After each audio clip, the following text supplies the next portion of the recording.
I want you to imagine this for a moment. You plan something simple, something done with love.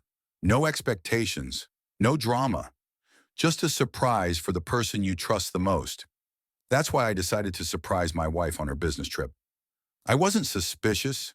I just wanted to see her smile. But sometimes life doesn't reward good intentions. Sometimes it tests you. Before I could even knock on that hotel door, I heard a noise, a sound that made me stop, that made my heart race and filled my mind with doubt.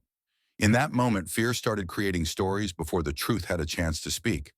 Have you ever experienced that? That moment when your mind imagines the worst without any proof? This isn't a story about betrayal. It's a story about perception, about how fear can destroy something beautiful when we assume instead of communicate. How many relationships have ended because of assumptions?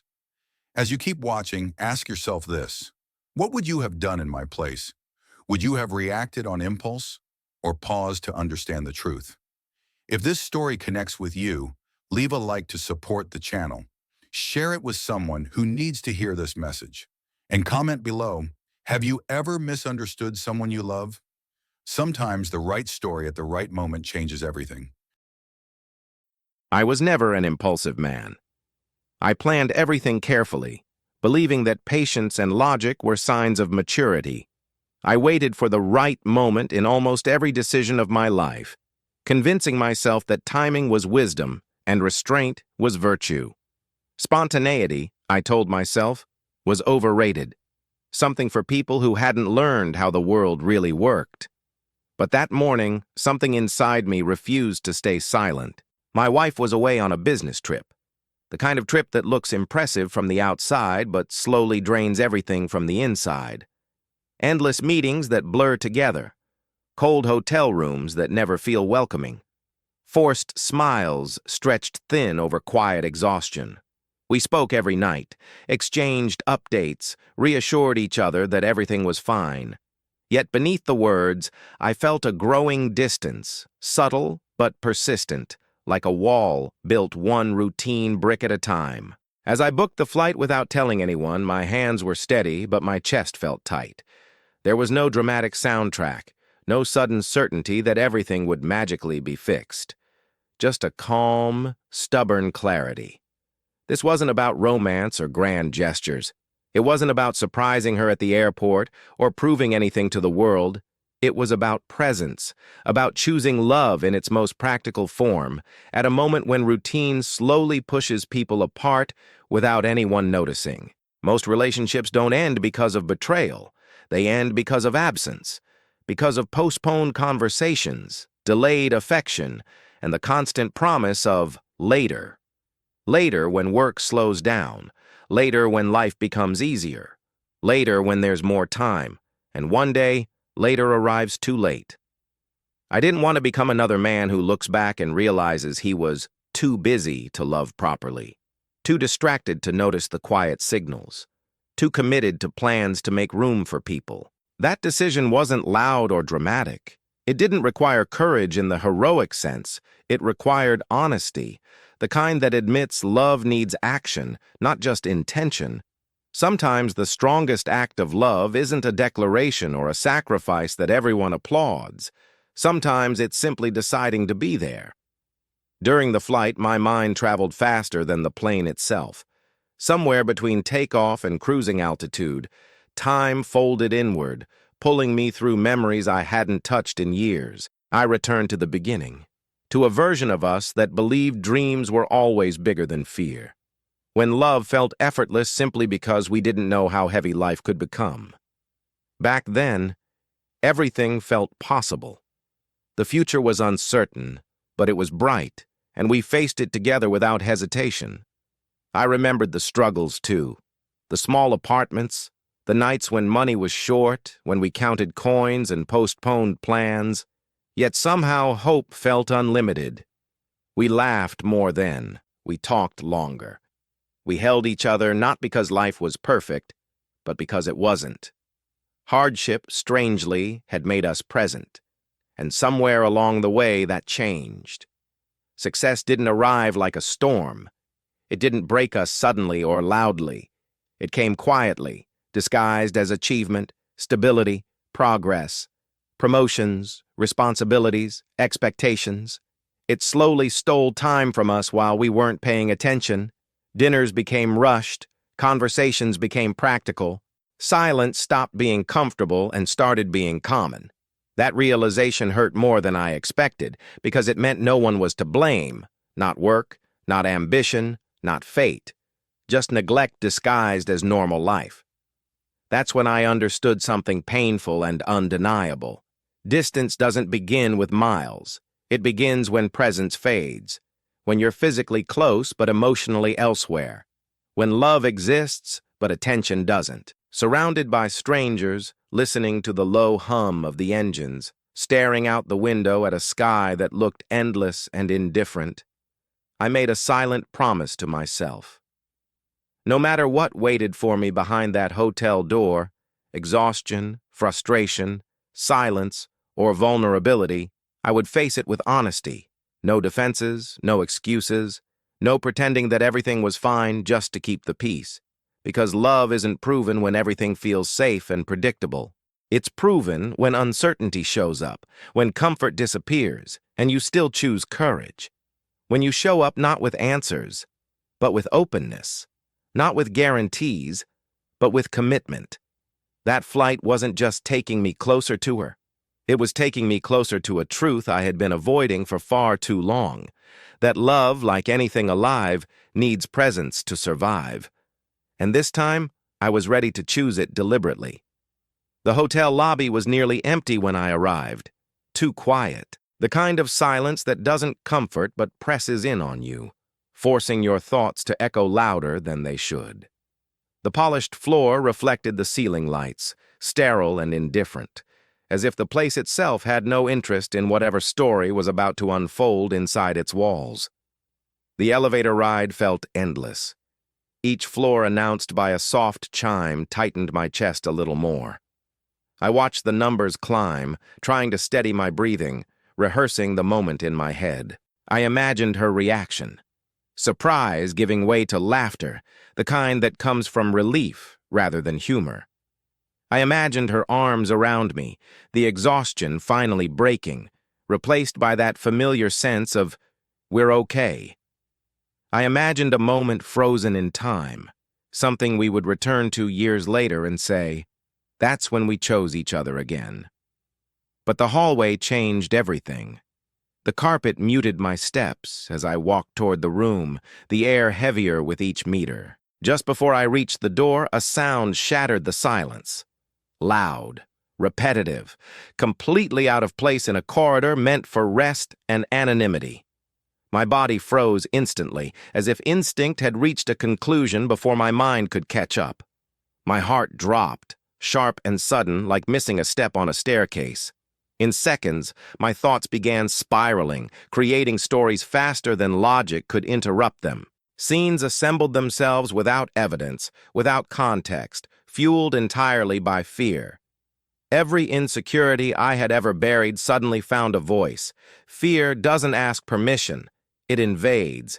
It occupies your mind and convinces you it belongs there. Standing there, listening, I realized something terrifying. Assumptions can feel real enough to destroy years of trust in a matter of seconds. They don't need proof. They don't need truth. They only need space, and silence gives them plenty of it. In that hallway, suspended between what I thought I knew and what I feared might be true, I understood how fragile trust can be when imagination runs unchecked. I hadn't even touched the door yet, and already everything felt different. I stood there, trapped between instinct and growth. Every part of me screamed to react immediately, to knock on the door, to demand answers, to end the uncertainty as fast as possible. Instinct wanted action. It wanted control. It wanted relief, no matter the cost. But life had already taught me a hard lesson. Reacting fast doesn't make you strong. It makes you reckless. So I stayed still. I forced myself to breathe, slowly, deliberately, as if each breath was holding me in place. Those few seconds felt heavier than hours. Time stretched in a strange way, thick with doubt and possibility. My heart raced, my thoughts collided, yet my body refused to move. Not out of fear, but out of choice.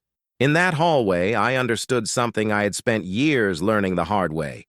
Maturity isn't about avoiding pain. It's about refusing to let fear decide who you are in moments that matter. Pain is inevitable. Damage is optional. I didn't know what I was about to face behind that door. I didn't know whether my fears were justified or completely imagined. But I knew, with a clarity that surprised me, who I refused to become. I refused to be the man who lets insecurity speak louder than truth. The man who destroys something real because he was too afraid to pause. Fear tests character. Silence tests patience. And love tests everything at once. Standing there, suspended between what I felt and what I chose, I realized that sometimes the bravest thing you can do isn't to act, but to wait. To trust yourself enough to respond with intention rather than impulse. Whatever was waiting for me on the other side of that door, I would meet it as someone who had grown, not someone ruled by fear. When I finally raised my hand to knock, my heart was pounding, but my mind was clear. The fear was still there, undeniable, but it no longer had control. I understood that whatever that sound meant, I would not allow imagination to destroy what reality had not yet confirmed. I owed that much to her, and to the life we had built together, because real love is not built on control, suspicion, or paranoia. It is built on courage, the courage to pause, to listen, and to seek truth instead of comfort. It's easier to accuse than to ask, easier to assume than to trust. But love, real love, demands something harder: restraint. The noise had shocked me, yes. It disrupted every expectation I carried down that hallway. But what shook me even more was how quickly doubt tried to overpower years of shared history, laughter, sacrifice, and resilience. In a matter of seconds, my mind had been willing to rewrite an entire story based on nothing but fear. Before the door even opened, I learned a lesson most people only understand after losing everything they were trying to protect. Fear doesn't need proof to cause damage. It doesn't wait for facts or explanations. It only needs space, a moment of silence, a pause filled with unchecked imagination, and it will do the rest. So I knocked. Not as a man driven by suspicion, but as one choosing courage over chaos, truth over fantasy, and love over fear. The door opened slowly, and reality dismantled every story my fear had created. In a single instant, the narratives I had built in my head collapsed under the weight of truth. The sound I had heard wasn't betrayal. It wasn't chaos. It was pressure, raw, overwhelming pressure with nowhere left to go. My wife stood there with red eyes and tense shoulders, her posture carrying the unmistakable weight of someone pushed beyond their limits. Around her, the room told a story I had failed to imagine. Scattered documents across the desk and bed, an open laptop glowing with unfinished work, unread messages piling up relentlessly on the screen. Deadlines, expectations, and demands crowded the space, leaving no room to breathe. The noise had come from frustration, from exhaustion, from a person carrying more than they were ever meant to carry alone. In that moment, shame washed over me, not because I had feared, but because of how quickly I had allowed fear to turn her into the villain of a story she didn't even know existed. Years of trust had almost been overshadowed by a few seconds of unchecked imagination. I saw, with painful clarity, how unfair that was. We suffer more from imagined pain than from truth itself. The mind, when left alone with fear, becomes a cruel storyteller. And standing there, looking at her, I realized how dangerous assumptions become when they replace communication. How easily silence can distort love into suspicion. Nothing had broken that night, but something had been exposed. The fragile line between trust and doubt, and the quiet responsibility we all carry to choose understanding before judgment, especially with the people we love most. She stared at me in disbelief, as if her mind couldn't quite process my presence. For a brief second, time seemed to hesitate. Confusion flickered across her face, then gave way to shock, and finally softened into something quieter and deeper. Relief. The kind that doesn't need words. She didn't ask why I was there. She didn't ask how I knew where she was staying. There were no explanations, no justifications, no questions waiting for answers. She simply stepped forward and collapsed into my arms, as if her body had finally been given permission to rest. In that embrace, I felt everything she had been carrying in silence. The fear of failing, despite giving everything she had. The crushing weight of expectations that never pause, never soften. The loneliness that comes from always being the strong one, the dependable one, the person everyone assumes can handle more. Strength is admired but rarely supported. As I held her, I understood something that years of effort and ambition had never taught me.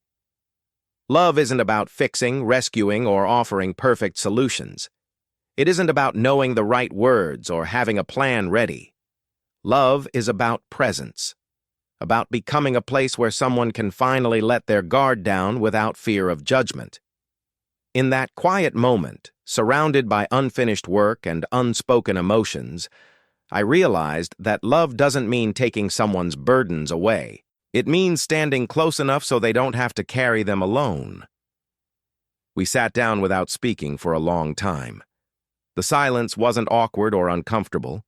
It was honest. No phones lighting up the room, no notifications demanding attention, no distractions competing with the moment.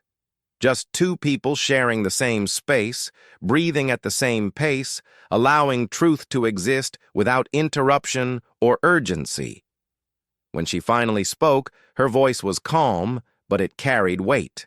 Not the kind that demands sympathy, but the kind that comes from holding too much for too long. She admitted how overwhelmed she felt, how every expectation pressed against her at once, how afraid she was of disappointing everyone who depended on her success, colleagues, family, even herself.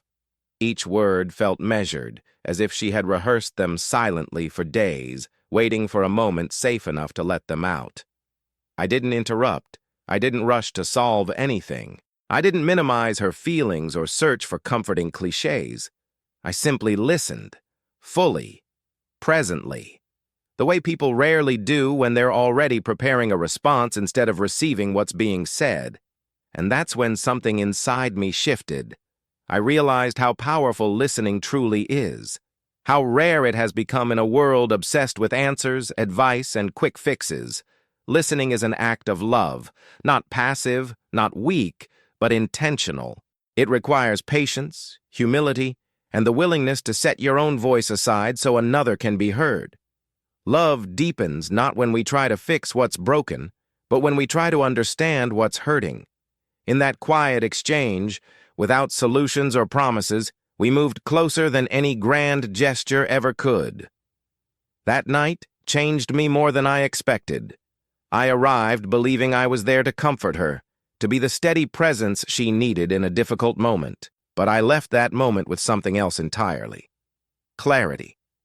The kind that doesn't come from words, but from witnessing truth up close. Relationships don't usually fall apart because of dramatic betrayals or sudden disasters. They erode quietly, through missed conversations, through distance disguised as routine, through silence that grows so familiar it stops feeling dangerous, through misunderstandings that go unchallenged because everyone is too tired to ask one more question. As I watched her finally fall asleep, her breathing slow and even for the first time in days, I realized how close everyone is to breaking, how thin the line is between strength and collapse, and how little it sometimes takes to help someone hold on, a presence, a pause, a reminder that they are not alone. Life doesn't send warnings before testing your priorities. It doesn't announce when a moment will matter more than all the others. It simply places you there, quietly, and waits to see what you choose. In that room, under dim hotel lights and unfinished work, I understood what truly mattered. And I knew I never wanted to learn that lesson too late. When morning light filled the room, it carried a quiet kind of clarity. The shadows of doubt and fear that had clung to the night were gone, leaving behind something lighter but wiser. Fear had taught me a lesson I won't forget. Never allow imagination to destroy what truth hasn't yet touched. The mind can craft stories faster than reality can respond, and without care, those stories can become walls instead of warnings. We talked then, openly, without defenses, no half-truths, no rehearsed lines. We spoke about us, about what we needed, about the things we had ignored, and about the hopes we still carried, stubborn and alive. The conversation wasn't easy. Growth rarely is. But it was real. And in that room, in the quiet light of morning, I understood something profound. Growth doesn't come from avoiding uncomfortable moments. It comes from facing them together, hand in hand, hearts open even when fear still lingers. What had begun as a surprise trip, a gesture born from impulse and intention, had transformed into something far deeper. It became a lesson in empathy, in trust, in emotional courage and maturity, a lesson that would ripple through the years to come, shaping not just who we were as individuals, but who we could be together. And for the first time in a long while, I felt certain of one thing, that presence, honesty, and choice are the true foundations of love. As the day unfolded, I began noticing things I had ignored for far too long, not just in her, but in myself. The small details that speak volumes when we finally pay attention. The way she carried responsibility like a silent weight, invisible to everyone but herself. The way I had mistaken her calm demeanor for effortless strength, failing to see it as endurance. A quiet courage that comes from pushing through exhaustion day after day. We live in a world that admires resilience, but rarely asks resilient people what it costs them, what they sacrifice in silence to meet expectations no one notices. Sitting across from her, I finally understood that love isn't only about commitment or loyalty or showing up in the easy moments. True love is about awareness, about seeing the difference between someone thriving and someone merely surviving and choosing to act with care and presence. That realization was painful because it demanded accountability. It asked me to confront my own inattentiveness, my own assumptions, and the ways I had taken her strength for granted. Growth begins in that uncomfortable place, the moment we stop denying what we see and start responding not with judgment, but with understanding. In that quiet recognition, I felt the first real step toward being the partner she deserved. Later that afternoon, we went for a walk through the city. The streets were alive with motion, people hurrying past, absorbed in their own lives, unaware of the quiet transformation unfolding beside them. The sunlight bounced off windows. Cars honked in the distance. And yet, in the midst of it all, time seemed to slow for us. She spoke softly, her words carrying the weight of years. She talked about the expectations placed on her since childhood, the pressure to excel, to perform, to never show weakness. How success, once a dream full of possibility, had slowly shifted into a responsibility she couldn't set down. Many chase achievement believing it will bring freedom, only to discover that it comes with invisible chains, ones that bind you quietly without anyone noticing. As I listened, I realized something that should have been obvious long ago. Love is often postponed for later, for when things calm down, for a perfect moment that rarely arrives. But life rarely slows down on its own. If you wait, you risk missing the very people you care about while they navigate pressures alone. Connection requires intention, presence, attention. Healing doesn't demand perfect words or grand gestures. It demands honesty, patience, and the willingness to simply be there, even when nothing feels tidy or resolved. That walk through the city, with its ordinary streets and unnoticed bustle, became extraordinary because of what we brought into it: truth, attention, and the courage to see each other clearly. That evening, we talked about fear, not the kind that bursts into chaos, but the quiet, insidious fear that hides beneath ambition. The fear of failing, of falling short of expectations, the fear of not being enough, of letting down those who believe in you, or worse, letting yourself down. It was the kind of fear that whispers in the background while the world applauds your accomplishments, unnoticed but heavy. I admitted my own fears too. The fear of becoming emotionally distant, of confusing silence with stability, of assuming everything was fine simply because nothing was said. For the first time, I laid them bare, and in doing so, I realized how much weight I had carried in solitude, silently shaping the way I showed up in our relationship. That conversation dismantled walls we hadn't even realized we had built. The walls of habit, of assumptions, of protecting ourselves from discomfort. Vulnerability, fragile yet unyielding, did what control never could. It rebuilt trust, layer by layer, not with grand gestures, but with honesty, presence, and willingness to be seen fully. Love doesn't always need rescuing. Sometimes it just needs space to breathe, patience to unfold, and the courage to let fear be spoken rather than acted upon. That night I understood that sometimes the greatest acts of love aren't dramatic. They are quiet, intentional, and shared in moments that demand nothing but truth. That night, as she slept peacefully beside me, I couldn't help but reflect on how close fear had come to rewriting everything we had built. One single sound in a hallway, nothing more than frustration made audible, had almost unraveled years of connection. In that moment, I understood something unsettling. So many relationships suffer not because of betrayal, but because of assumptions.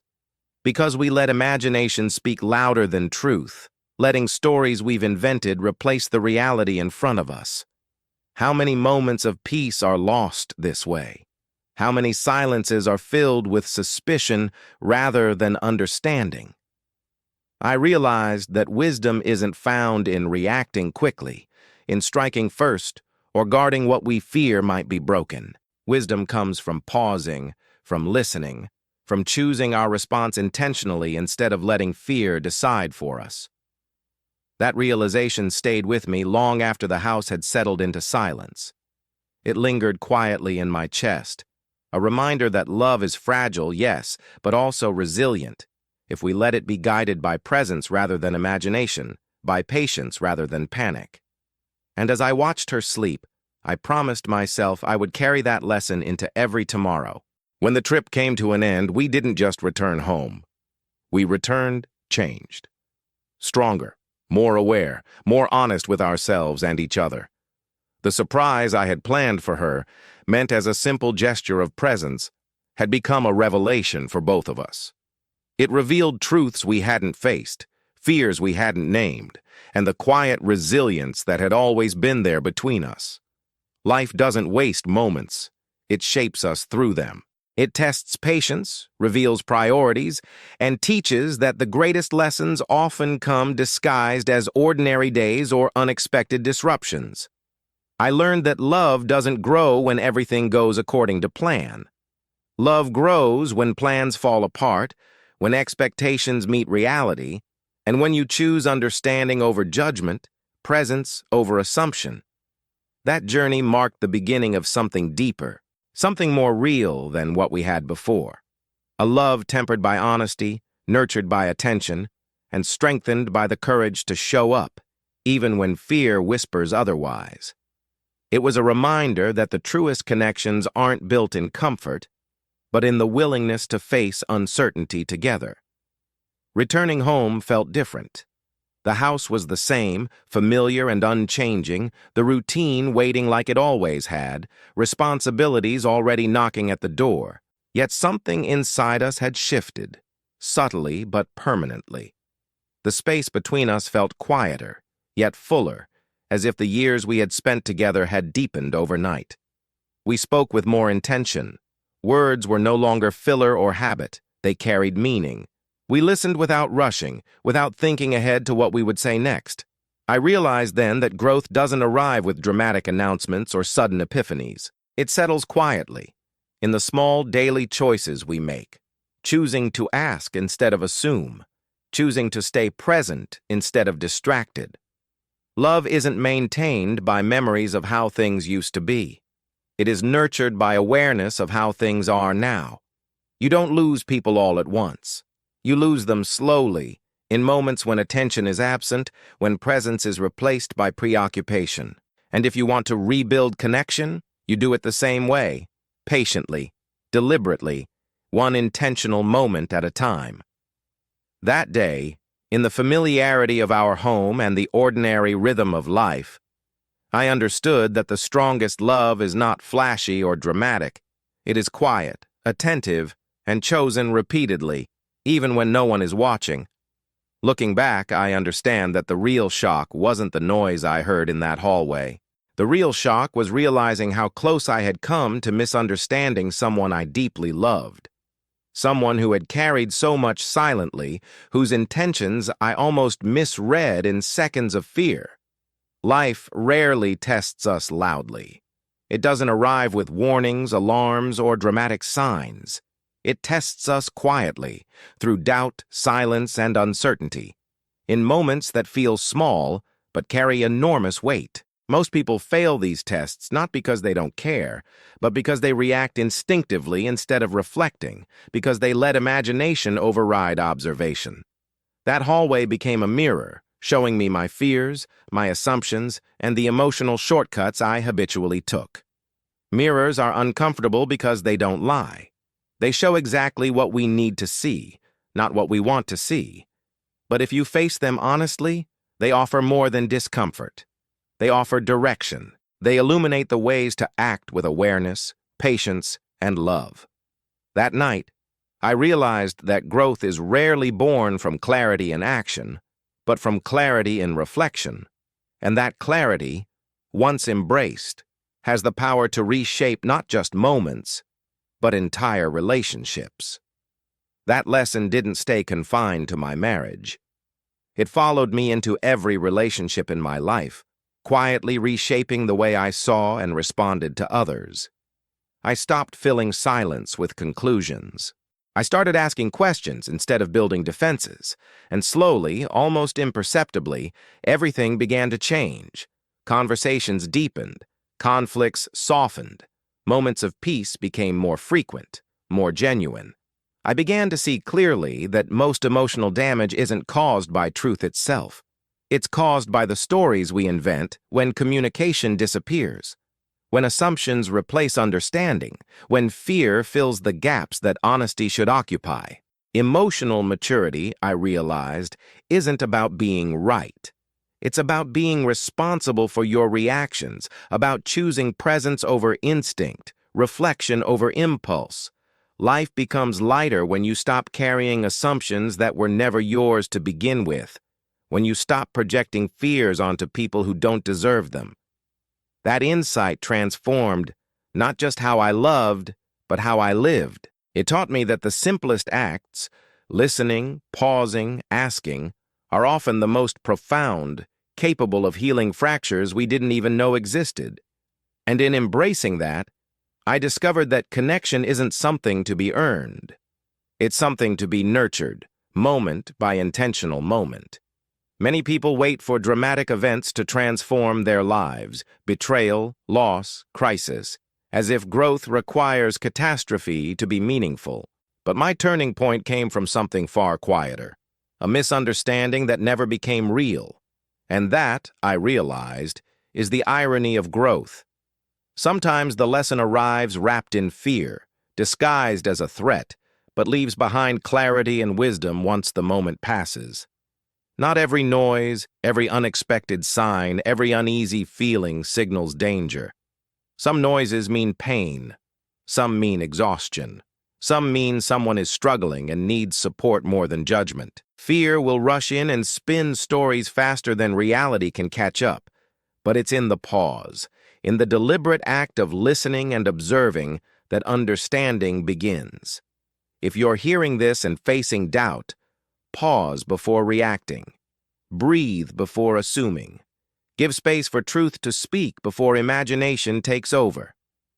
That small pause, the choice to respond with care instead of instinct, can save years of regret. It can prevent walls from being built unnecessarily, bridges from being burned, and love from being tested in the wrong ways. Growth doesn't always roar. Sometimes it whispers, and if you listen, it can change everything. Life will always produce unexpected noises, sudden moments that shake certainty, rattle assumptions, and challenge trust. These moments are inevitable. What defines you, however, is not the noise itself, but how you choose to respond to it. You can let fear dictate your actions, assumptions cloud your judgment, and pride shield you from vulnerability. Or you can choose differently. Choose empathy over fear, presence over assumption, growth over pride. The choices we make in uncertainty reveal more about who we are than any calm, controlled moment ever could. Because the greatest surprise in life isn't what you discover about others. It's who you become when everything feels unstable, when reality threatens to contradict expectation, and you still choose understanding. That choice, made in a quiet hallway, without fanfare or applause, changed everything. It taught me that courage isn't loud. It isn't dramatic. It is quiet, deliberate, and deeply human. And it is in those small, intentional moments that the truest forms of love and growth take root.